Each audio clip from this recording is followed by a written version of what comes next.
الحمد لله رب العالمين والصلاة والسلام على أشرف الأنبياء والمرسلين محمد وآله وصحبه أجمعين أما بعد.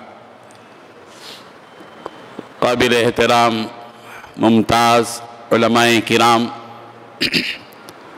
اور مختلف تنظیموں کے ذمہ دار احباب، علماء کرام اور طلباء کرام، السلام علیکم ورحمۃ اللہ وبرکاتہ. آل انڈیا مسلم پرسنل لا بورڈ کی تفہیم شریعت کمیٹی کے زیر اہتمام 2 روزہ تفہیم شریعت جو ورکشاپ آج منعقد کیا گیا ہے، جس کی افتتاحی تقریب میں ہم موجود ہیں، اور الحمدللہ ہمارے درمیان شہر حیدرآباد کے ممتاز نمائندہ شخصیات اور علماء کرام موجود ہیں، جن کے مفید تاثرات انشاءاللہ آپ سنیں گے اور ان کے تجربات سے بھی آپ آگاہ ہوں گے. میں مولانا رفیع الدین رشادی صاحب اور مولانا مصباح الدین حسامی صاحب کا ممنون و مشکور ہوں کہ انہوں نے مجھے آپ کے سامنے کچھ باتیں کہنے کا موقع دیا ہے. میں بہت ہی مختصر وقت میں یہ بات کہہ رہا ہوں.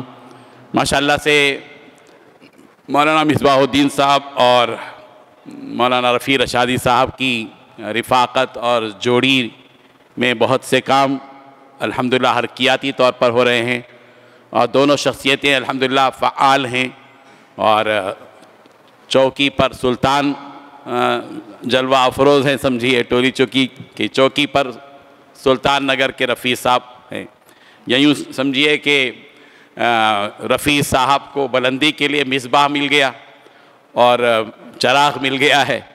تو اللہ تعالیٰ ان دونوں کی جوڑی کو اور ان کے آوان و انصار کی محنتوں کو قبول فرمائے، اور اس قسم کے جو علمی کام ہیں اور دوسرے اور میدان بھی ہیں جن میں کام کرنے کی اس وقت میں شدید ضرورت ہے. یہ خاموش رہنے کا وقت نہیں ہے، کچھ نہ کچھ کرنے کا وقت ہے. ایک دور تھا، اس دور میں علماء کو راحتیں تھیں کہ بھئی زیادہ کام کرنے کی ضرورت نہیں تھی، لیکن اب حالات پلٹ رہے ہیں، ایک ٹرننگ پوائنٹ ہے، اور آپ سب چونکہ اب یہ سوشل میڈیا کا دور ہے، اور ظاہر بات ہے کہ اس دور میں ہر ایک کو ہر چیز کا علم ہو رہا ہے، اور سارے حقائق سے آگاہی سوشل میڈیا کی وجہ سے ہو رہی ہے. اور بات ہے کہ اس میں کچھ جھوٹ ہوتا ہے اور کچھ سچی باتیں ہوتی ہیں، ان میں امتیاز کرنے کی صلاحیت بھی آپ کو پیدا کرنا ہے. یہ بھی بہت اہم چیز ہے.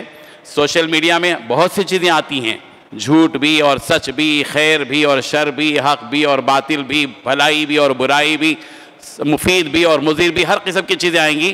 لیکن آپ کو متنبہ رہنا ہے بحیثیت ایک مفتی کے، ایک عالم کے، اور ایک امام کے، اور ایک خطیب کے. آپ کو بہت ہی متنبہ رہنا چاہیے کہ آپ کو ان میں سے کس چیز کو اخذ کرنا ہے اور کس چیز کو چھوڑ دینا ہے. بہت سی چیزیں ہیں، اس میں بہنے والی چیزیں ہیں، ان میں سے آپ کو موتیاں لینا ہے، ان میں ہیرے تلاش کرنا ہے. اچھی چیزیں لیجئے اور جو چیزیں خراب ہیں ان کو اوائڈ کیجئے، لیکن سوشل میڈیا کو بیس بنا کر کام نہیں کرنا ہے، اس لیے کہ ہماری وہ کوئی بڑی بنیاد نہیں ہے. ہماری بنیاد تو ہماری سب سے پہلے وہ کلام الہی و آخری آفاقی کتاب ہے، جس کو اللہ تبارک و تعالی نے نبی رحمت حضرت محمد مصطفیٰ صلی اللہ علیہ وسلم پر اتارا ہے. پھر پیارے پیغمبر صلی اللہ علیہ وسلم کے احادیث ہیں، اور صحابہ کرام کی پوری زندگی ہے. ہمارے علماء، اکابر علماء، ائمہ، مفسرین و محدثین اور فقہاء، ان ساری ایک مواد الحمدللہ اسلامی شریعت میں موجود ہے، اور اسی کی تفہیم کے لیے آپ یہاں 2 دن کے لیے پوری یکسوئی کے ساتھ تشریف لائے ہیں. میں جمیع شرکاء سے اپیل کرتا ہوں کہ آپ اپنا یہ قیمتی وقت بہت ہی قیمتی بنا کر اس کو استعمال کیجیے. ظاہر بات ہے کہ موبائل کی وجہ سے یکسوئی ختم ہو جاتی ہے. بہتر یہی ہے کہ ہم اپنا جو موبائل ہے اس کے استعمال میں 2 دن کے لیے اس میں توقف کر لیں. ظاہر بات ہے کہ اس میں بے چینی بھی محسوس ہوتی ہے چھوڑنے میں، اور اس سے جو ہمارا رشتہ اتنا اٹوٹ ہو گیا ہے کہ ہم اس کے بغیر اب زندہ نہیں رہ سکتے، جیسے مچھلی پانی کے بغیر زندہ نہیں رہ سکتی. یہ حال ہے، حقیقت ہے، اس میں کوئی شک بھی نہیں ہے. لا ریب فی ولا شک فی ولا ڈوٹ فی.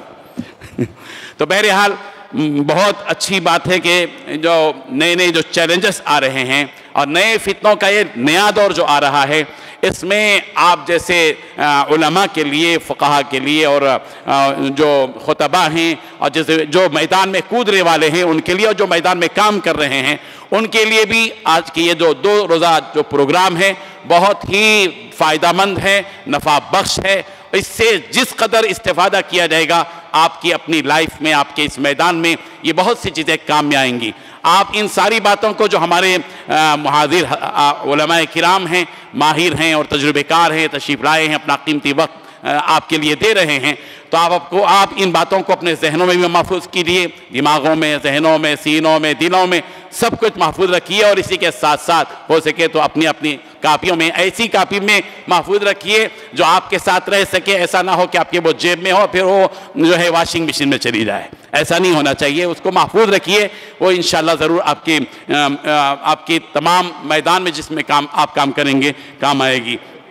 کئی مسائل ہیں جو ملک کے قانون سے بھی ٹکراتے ہیں، ایسے موقع پر آپ یہ حساس مسائل ہوتے ہیں جن مسائل پر گفتگو بھی ہوگی۔ آپ کو بڑی حکمتوں کے ساتھ، نصیحتوں کے ساتھ اور اسلامی احکامات کو پیش نظر رکھتے ہوئے ان کو فیس بھی کرنا ہے۔ اللہ تبارک و تعالیٰ آپ کو اس قابل بنائے۔ ماشاءاللہ سے اچھے موضوعات پر یہاں محاضرات ہو رہے ہیں اور مذاکرے ہوں گے انشاءاللہ۔ اور آج کی دوسری نشست میں بہت اہم موضوع ہے تعدد ازدواج کا۔ ظاہر بات ہے کہ دوسری نشست میں رکھا گیا ہے، رکھنے والوں کو معلوم ہے دوسری شادی اور دوسری نشست مطابقت بھی ہے ماشاءاللہ سے، مگر یہ دوپہر کے بعد رکھا گیا ہے اس لیے کہ یہ ایسا موضوع ہے جس میں نیند اڑ جاتی ہے۔ اگر کوئی کھانے کے بعد سونے کا عادی بھی ہو، موضوع ایسا ہے کہ اس میں ہر ایک زندہ بھی رہتا ہے، یعنی ہوشیار اور بیدار بھی رہتا ہے۔ بہرحال بہت سے اچھے مسائل اور بہترین اور وقت کی ضرورت تھی، ان مسائل کو سامنے رکھا گیا ہے۔ مجھے امید ہے کہ ہمارے شرکاء اس سے استفادہ کریں گے، اور ہمارے ماہر علماء کرام، تجربے کار علماء کرام یہاں موجود ہیں، وہ اپنے مشورے آپ کو دیں گے انشاءاللہ، ان سے استفادہ کریں گے۔ میں ممنون ہوں اور مشکور ہوں ذمہ داران کا، انہوں نے مجھے موقع دیا۔ اللہ تبارک و تعالیٰ جزائے خیر عطا فرمائے۔ وآخر دعوانا الحمدللہ۔ جمال الوجود بذكر الإله